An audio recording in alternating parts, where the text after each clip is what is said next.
$93,558. That is the salary a group called SmartAsset says just one person needs to make in Minneapolis to live comfortably.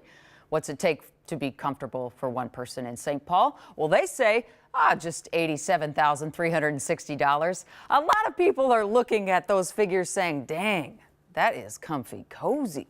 Others have looked at it and said, yeah, it does take that much to be able to have a run-of-the-mill, regular comfort zone level of life. And since neither Gordon nor I have the comforts of a no child at home budget life anymore, we decided to take a look into this.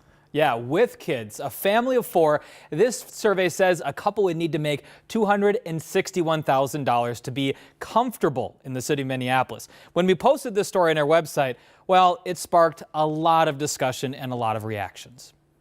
I was kind of in shock a little bit because there's a lot of people in the city that don't make anything near that. When we asked Minneapolis residents how much it takes to live in Minneapolis, $90,000 seems like it's at that bare minimum. we got answers that were all over the place. I don't make that much, and I feel like I live comfortably and do activities that I love and enjoy. More than 900 people answered our poll on X. Nearly half say $90K in Minneapolis seems about right. About a third say it depends on how you spend your money. My first gut reaction was, wow, that's pretty high. Grant Meyer from TrueMix Advisors says it's important to understand how they got to that 90,000 number. The survey from SmartAsset used the MIT Living Wage Calculator to see how much you need just to survive in more than 100 major U.S. cities. For Minneapolis, that number is about $47,000. What's the bare minimum to cover housing, transportation, food? Meyer says the survey used that base number and followed a 50-30-20 rule, with bare necessities being 50% of your budget, 30% for entertainment and hobbies, and the remaining 20% for savings, investing, or to pay off your debt. The survey argues people who have enough money to follow that formula will not only have enough to live, but will also feel comfortable. The 50-30-20 rule that they use, it's a good starting point for a lot of people. Meyer says their logic makes sense, but after the bare necessities are paid for, does more money actually make you feel more comfortable? And there is a saying, more money, more problems, and it is not necessarily a false saying. We have clients that earn a large amount of money, and many people may look at their income and think, wow, they must have everything they want. They must have no money worries,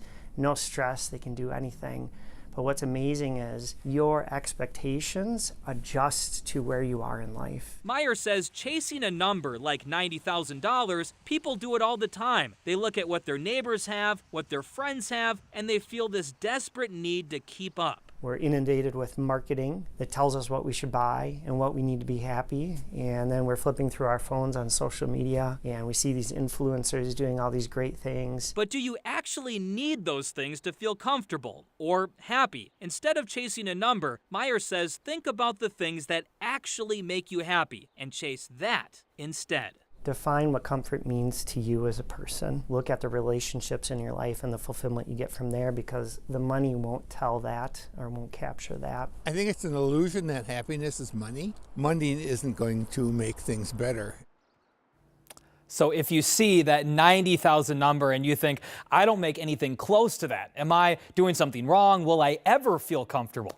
Well, it all depends on what comfort means to you. Grant tells me he has clients who make hundreds of thousands of dollars a year, and many of them are still worried about money. So it's not the number that matters, it's how you feel about that number. If you feel it's enough, then it's enough, and you can feel good about that. Yeah, past that point of living, that living wage and then what you have left over. The first thing I thought of when I saw this study, I just heard my dad in my head and just saying, don't do it, Jana, don't be a smart asset.